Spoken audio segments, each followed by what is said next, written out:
नमस्कार दोस्तों, एक बार फिर से आप सभी का बहुत-बहुत स्वागत है मेरे चैनल यानी कि नंदिनी एंड आस्था के चैनल में। तो आप सोच रहे होंगे कि हम सभी मैं और आस्था सुबह-सुबह कहाँ जा रहे हैं। तो देखिए आज हम दोनों ही जा रहे हैं बगिया क्योंकि अम्मा बुला रही थी और मैं फुल व्लॉगिंग कर रही हूँ और आते-जाते लोग मुझे देख रहे हैं कि हाँ, ये क्या कर रही है क्योंकि गाँव है तो गाँव में लोग अजीब तरीके से देखने लगते हैं ऐसे फ़ोन लेके, वो भी मैं चल रही हूँ, सब लोग देख रहे हैं तो ये एक बच्चा भी देखने लग गया था उधर, वो मेरी जेठानी लगती हैं, वो भी ऐसे देख रही थी। तो मैं और आस्था दोनों ही जा रहे हैं बगिया और बगिया का ही प्यारा सा रास्ता है और बहुत ही प्यारा सा रास्ता है। यहाँ पे जानवर बनते हैं, कटिया होती है और इन दिनों दोस्तों सारे सरसों के फूल झड़ गए हैं और फल आ गई हैं सरसों के पेड़ में, बगिया में आ गए हैं और बगिया का गेट बहुत कंटीला है, कांटेदार है, ताला भी लगा देती हैं अम्मा यहाँ पे। और अम्मा यहाँ पे देखिए सुबह ही आ गई थी, मेरे से पहले आ गई थी अम्मा और यहाँ पे सानी बना रही हैं और ताकि गैया अच्छे से खाए और अच्छी खासी दूध दे। तो उन्होंने सानी बना दी है और मैं सानी ऐसे ही बनाया जाता है दोस्तों, सूखा हुआ भूसा होता है उसमें हरियाई मिला दिया, इन्होंने आटा मिला दिया है। तो अब गाय आसानी से इसे खा लेगी और नखड़े नहीं दिखाएगी। तो यहाँ पे मैं अम्मा की हेल्प कर रही हूँ और गोबर सारा ला ला के इधर फेंक रही हूँ क्योंकि इधर ही कंडे अम्मा के पथते हैं तो मैं कमरे से ला ला के फेंक दे रही हूँ इधर बाहर पे। और भी थोड़ा बहुत कुछ काम है लेकिन अम्मा ने पहले ही काम निपटा लिया था। तो पानी भरने बेशक जाना है तो अम्मा बोली कि सुबह का टाइम है, ठंड लग रही है तो तुम आग जला लो, तो मैं आग जला दी थी और यहाँ पे अब आ गए हैं पानी भरने। थोड़ी सी दूरी पे ही नल लगा हुआ है तो वहाँ से पानी भर रहे थे और ये देखिए एक और मतलब दीदी हैं, दीदी लगती है मेरी, तो खड़ी थी यहीं पे पानी भरने आई थी सुबह सुबह। तो अब मैं और अम्मा दोनों ही पानी लेके निकल पड़े हैं बगिया के लिए और बगिया बिल्कुल पास ही में है, जरा सा रास्ता था वहीं पे। और अब आ गए हैं वापस और आग जला ही दिया था मैंने तो आग अम्मा और आस्था ताप रही हैं, मैं भी ताप रही हूँ। बातें कुछ कुछ हो रही थी, अम्मा आस्था और मैं कुछ कुछ बातें कर रहे थे। आज पापा नहीं है क्योंकि पापा हार में गए हुए हैं और आस्था के पापा अभी लेटे हुए थे यानी कि सो रहे थे, वो 4 बजे जग गए थे तो वो जल्दी सुबह उठ गए थे और फिर सो गए। अब हो गया है दूध दोहने का टाइम यानी कि दोहनी का टाइम, तो बचवा पहले दूध पी लेगा उसके बाद अम्मा दोहनी करेंगी। अम्मा को दोहनी करने आती है, वैसे अम्मा मुझे भी कह रही थी कि तुम भी सीख लो लेकिन डर लगता है क्योंकि पहली पहली बार जब सीखो ना तो गैया लात आत मार देती है, इसलिए मैंने नहीं सीखा। लेकिन बोलती हैं कि सीख लो, मुझे नहीं लगता कि मुझसे होगा ये सब काम। और गाय की दोहनी तो बिल्कुल नहीं होगी और चाहे जो कुछ काम करा लो लेकिन पशुओं के निकट नहीं जा पाऊंगी, डर लगता है मुझे। तो अब आ गई थी दोस्तों, घर पे आ गई थी और खाना बनाना है क्योंकि आज तक को स्कूल जाना था। और मैंने उबलने के लिए धर दिया था आलू और मटर, पहले उबलने के लिए धर दिया था क्योंकि बहुत सारे काम थे आज तक को रेडी करना था। तो रेडी जब तक कर रही थी जब तक मैं मटर और आलू उबल गए थे। अब आस्था चली गई थी स्कूल और मैं यहाँ पे कढ़ी बनाने लगी हूँ। और कढ़ी कल अम्मा ने मठा भाया था, वही वाला मठा था बचा हुआ, तो मैं सोची कढ़ी बना दूँ। कढ़ी बहुत अच्छी लगती है क्योंकि और जब मठा और खट्टा हो जाता है ना तो और ज़्यादा टेस्टी बनती है कढ़ी।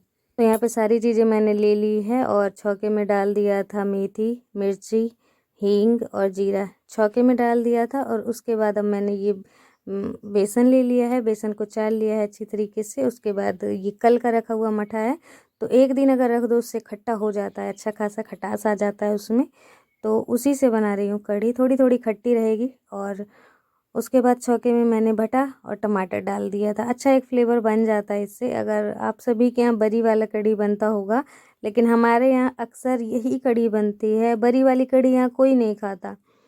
तो अब मुझे भी बरी वाली कढ़ी अच्छी नहीं लगती, अब पहले अच्छी लगा करती थी लेकिन जब से ये वाली कढ़ी खाने लगी हूँ जब से यही वाली कढ़ी अच्छी लगती है, बहुत टेस्टी लगती है।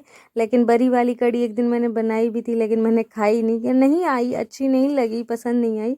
खाया तो लेकिन उतना अच्छा नहीं लगा। तो अब देखिए ये अच्छे से फ्राई हो गया है भटा और टमाटर अच्छे से फ्राई हो गए थे तो मैंने इसमें डाल दिया ये बेसन का पेस्ट, बेसन और मठा का। के दिन बहुत सारी डिशेस बनानी थी, वैसे तो चने की भाजी भी बनानी थी, रखी है पीछे, अगर मन करेगा तो बना लूँगी, नहीं तो नहीं बनाऊँगी। तो कढ़ी देखिए चढ़ा दी है, अच्छी खासी बन गई कढ़ी। कढ़ी में थोड़ा टाइम लगता है पकने में, पकने दीजिए उसे अच्छी तरीके से और पक जाए उसके बाद आप उतारें। बेसन बिल्कुल भी कच्चा नहीं होना चाहिए, अगर बेसन कच्चा रह जाता है तो कढ़ी टेस्टी नहीं बनती है। कढ़ी बनने के बाद मैंने अब चढ़ा दिया है दूध उबलने के लिए। दूध जब तक उबल रहा है, चूल्हा खाली ना रहे मतलब खाली चूल्हा ना जले, कुछ ना कुछ इस पे बनता ही रहे तो सही है। तब तक मैं आटा गूँथ लूँगी और मतलब चूल्हा भी खाली नहीं रहेगा, दूध भी उबल जाएगा। तो आटा गूँथ लिया है मैंने। अभी दूध नहीं उबल पाया, मतलब धीमी धीमी आंच पे उबल रहा था, इसलिए थोड़ा टाइम लग गया दूध उबलने में भी। तो यहाँ पे जो मैंने पहले उबाल लिया था मटर और आलू को, तो उन सभी को क्या करूँगी, आलू मैंने छील लिया था तब उबाला था, तो इसमें अब मैंने डाल दिया है नमक, मिर्ची और धनिया पाउडर, थोड़ा सा गरम मसाला। इन सभी चीज़ों को डालने के बाद मैं इसे आलू को अच्छे से मैश कर दे रही हूँ इस गिलास की मदद से। हाथों से सही से होता नहीं, गुलटियाँ रह जाती है, लेकिन गिलास से ऐसे मैश कर दो तो आसानी से मैश हो जाता है और मतलब पेस्ट बिल्कुल एक बराबर सा हो जाता है। अब मैं इसे लूँगी, आटे में मैंने इसे लोई बना के भर दिया है और इसके बन जाएंगे पराठे। तो आलू और मटर के पराठे बहुत टेस्टी लगते हैं, शायद आप सभी के यहाँ भी बनते होंगे, हमारे यहाँ तो बनता है। तो ये पराठे मैं आज तक स्कूल में भिजवा दूँगी, क्योंकि खा के नहीं गई थी वो, सिर्फ चाय और बिस्किट खा के गई थी, तो लंच भी नहीं बन पाया था, तो अब मैं उसके स्कूल में भिजवा दूँगी। मटर के पराठे तो बन रहे हैं दोस्तों, आप सभी भी आ जाइए जिसे जिसे खाने हैं मटर और आलू के पराठे। मुझे बहुत पसंद है, लेकिन आस्था के पापा को बिल्कुल पसंद नहीं है, तो वो उनके लिए नहीं बनाती हूँ। वैसे भी उनके लिए रोटियां बनाऊंगी और पराठे मैं अपने लिए और आस्था के लिए बना लूँगी। तो आस्था के पापा के लिए बनानी है रोटियां, तो सारा खाना तो बन गया था। उसके बाद आखिर में मैंने बना दी है रोटी, और ये देखिए चूल्हे में कुछ इस तरीके से रोटियां, जो है मेरी रोटियां, ऐसे फूल जाती हैं। और देखिए कितनी अच्छी तरह पक भी गई हैं और खाना बिल्कुल मेरा बनकर रेडी हो गया था। यहाँ पे चूल्हे की पुताई कर दे रही हूँ। चूल्हे को बराबर पोतते रहने से ऐसा हो जाता है ना कि चूल्हा टूटता नहीं है, सही रहता है और देखने में भी सुंदरता भी बनी रहती है, साफ़ सुथरा बना रहता है। अगर चूल्हे में ऐसे राख फैला रहेगा तो वो चारों जगह उड़ेगा, कोई आ जाएगा वो भी देखेगा तो वो भी कहेगा कि चूल्हे में अभी तक राख रखी है इन्होंने, साफ़ नहीं किया है। तो खुद को पहली बात तो अच्छा नहीं लगता, दूसरों को पसंद आए चाहे ना, खुद को ही नहीं अच्छा लगता तो दूसरे के लिए क्या सोच सकते हैं हम, है ना। तो मैंने यहाँ पे चूल्हे की सफाई, मैं ऐसे ही रोज़ डेली ही खाना बनने के तुरंत बाद चूल्हे की सफाई कर देती हूँ। कभी कदाली ऐसा दिन बीत जाता है कि जब मैं ना करूँ चूल्हे की सफाई, वरना मैं चूल्हे की सफाई कर देती हूँ हमेशा ही। दोस्तों वीडियो अगर पसंद आ रही है तो प्लीज़ लाइक करने में कंजूसी ना किया कीजिए और लाइक कर दीजिए अगर ब्लॉग पसंद आ रहा है तो। तो यहाँ पे दोस्तों ये जो मैंने दीवार बनाई थी तो अभी सूख पाई है, लेकिन सूखने से पहले ही चटक ज़्यादा गई है। और बहुत दिनों से गोबर फेरना था इस पे, लेकिन नहीं टाइम मिल पा रहा था तो मैं नहीं कर पा रही थी ये काम, कुछ ज़्यादा ही चटकती जा रही थी ये दीवार। तो आखिरकार मुझे इस पे गोबर फेरना ही पड़ा। मिट्टी वगैरह नहीं मिलाई है गोबर में, ऐसे ही गोबर फेर दे रही हूँ ताकि ये दरारें दिखे ना, अच्छा नहीं दिख रहा था क्योंकि।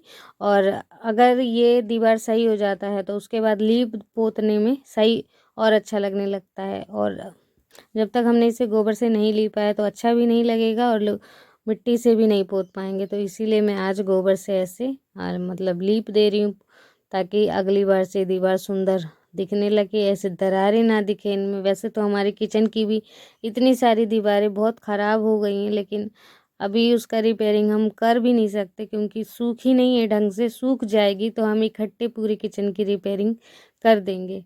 बाहर बाहर से किचन सूख गया है तो वहाँ दरारें बहुत ज़्यादा आ गई हैं और उन दरारों को भरना है।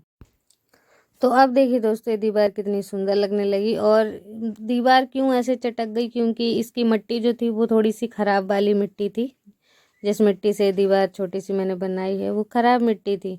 और अगर जो एक छपनू मिट्टी आती है, अगर उससे हम शायद दीवार उठाते किचन का चाहे यहाँ का, तो दीवार में इस तरीके से दरार नहीं आती। तो अब मैंने यहाँ पे किचन के पूरे ही एरिया में साफ़ सफाई कर दी है। और अब सोच रही थी थोड़ी कलाकारी कर लूँ मैं अपने मतलब मन में बैठे हुए कलाकार को जगाऊं। तो वही आ गई मैं यहाँ पे कलाकारी करने, थोड़ी सी पेंटिंग करने।